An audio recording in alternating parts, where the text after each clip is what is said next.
All right. Hey. You're listening to I'm Scared, the podcast where we laugh at our fears, scream into the void, and pretend we're not deeply haunted by everything we watch. I am your host, Gio, and season 3 is on a kick off. I am so excited to get this on. I'm going to be recording it so that way you are going to get the live and the interactions that we get together.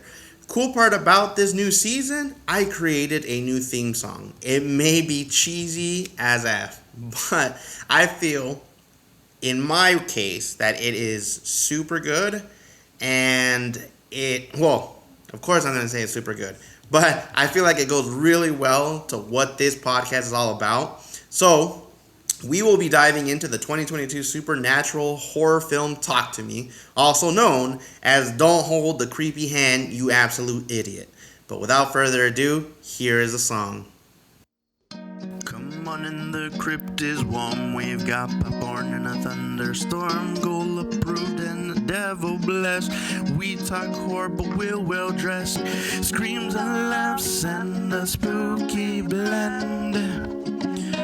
We love the kills, we roast in the end. So grab your steak and your popcorn too.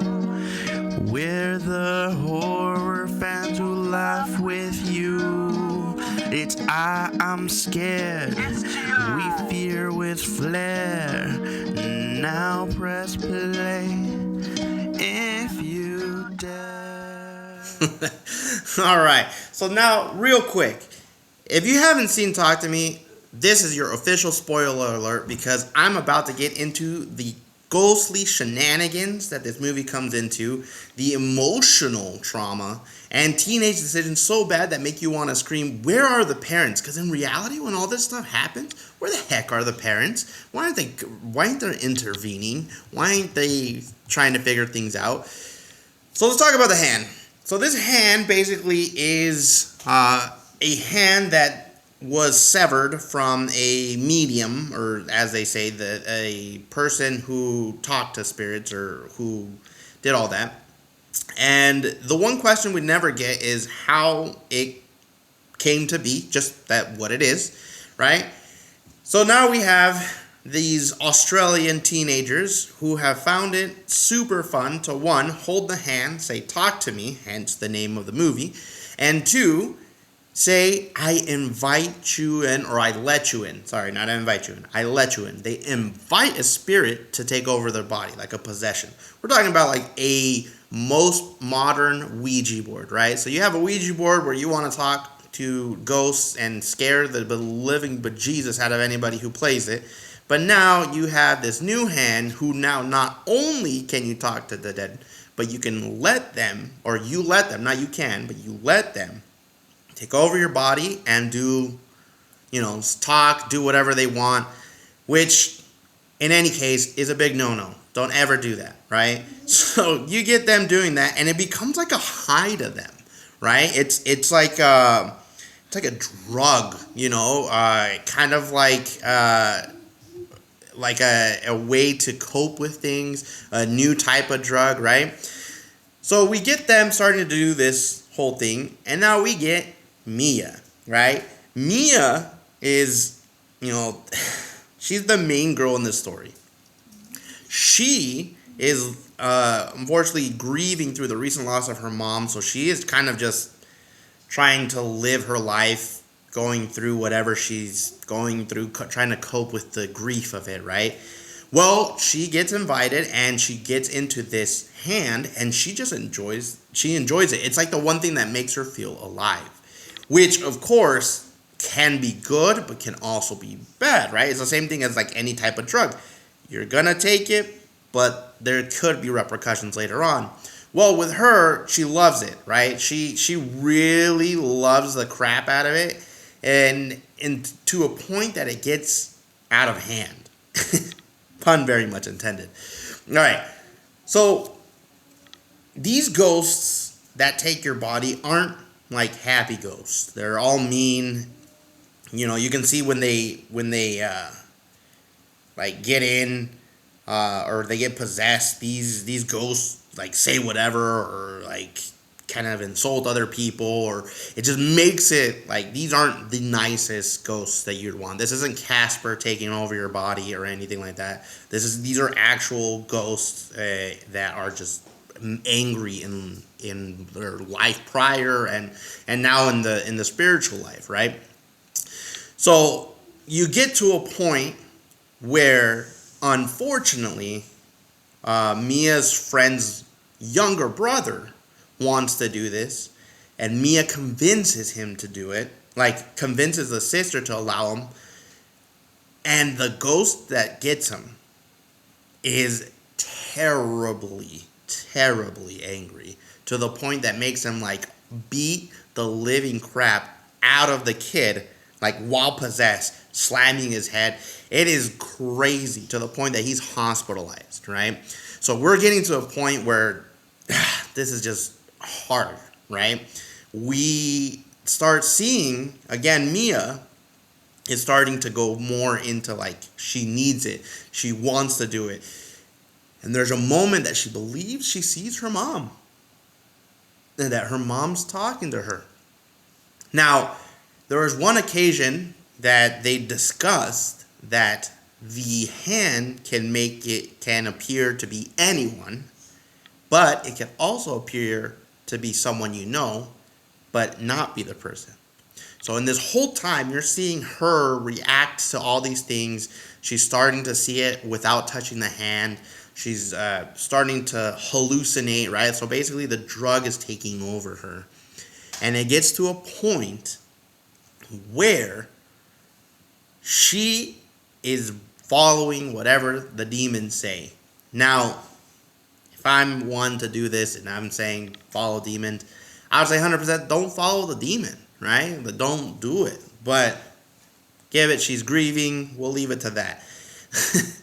But she gets so involved into it that she has to free the friend, and in order to free the friend, it looks like she's gonna sacrifice the kid. So the kid is still in the freaking hospital.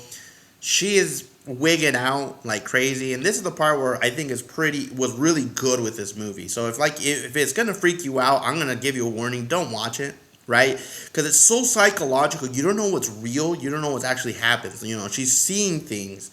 There's a point that she sees like her dad banging the door, open it, start yelling at her. And in reality, the dad's not even there. But when the dad starts hearing that she's struggling in her room and he goes, in her mind, she's thinking the dad's attacking her.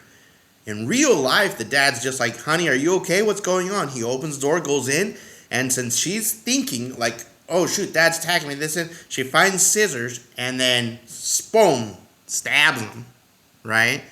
But then she snaps out of whatever that thing is and realizes it really, like the dad wasn't really doing it. Anyway, the whole point of this is that, one, grief hurts, okay? The whole point of this is that grief hurts, right? Beneath all of this, Talk to Me talks about like, or focuses on how Mia misses her mom so much that she's willing to risk everything for even like a small connection to her again, right? And my wife recently just lost her mother, and I bet in a way she probably would want the same thing, trying to find that connection again to her mom. Now, I'm not saying that she would go crazy. I don't know, right? We don't have a hand here to verify it, but I'm just saying it is grief needs to be dealt with in any way possible, right? And to get it all to the end, you know, you think she is really gonna sacrifice this young boy because that's supposedly gonna free him from the possession. Because in order to get out of the possession, once you say let me in, within 90 seconds, or I think it was 90 seconds for him, they gave him 60 seconds. You take out, like you rip the hand off and then you blow the candle, because supposedly the candle is the one that opens the door and closes the door. But they never did that with him. So supposedly his spirit was kind of just lingering in the spirit world and whatever spirit was taking him. Well, she was so convinced in her mind, the spirits were telling her, or her mom in that case, And so she was about. It looked like she was about to sacrifice the boy, like throw him into traffic.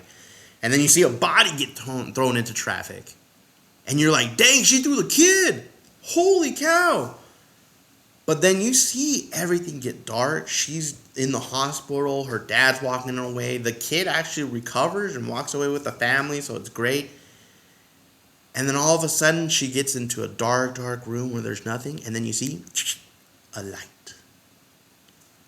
And you go, and she sees a hand holding out. And so she's like, "Oh, I'm going to have it."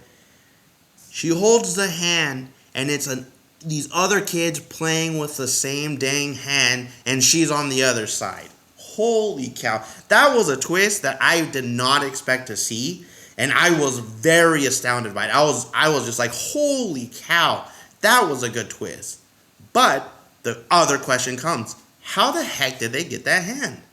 Because she had it last, and I don't remember, they were just speaking a different language. Let's say you're in Europe, right? It was like Slavic. I don't remember, but they were speaking a different language. So there's got to be one. Either that hand, they threw it, and just like Jumanji, it just kind of, and then landed on someone's beach, and they picked it up, and then the game starts again, right? Kind of like the same thing. But then the question would be, how would they know to do it other than, of course, watching the videos of people doing it, and they're like, "Oh, cool, we got the same hand," right? So there's a lot of questions that go into like the hand itself, right? Or are there just multiple hands starting to spread? Again, kind of like drugs, right? It's not just one person has the specific drug and is going to be here. It's just it starts spreading and getting everywhere, right? But I loved the twist on it. It was really good, and I highly recommend it if you like the psychological thrillers of it.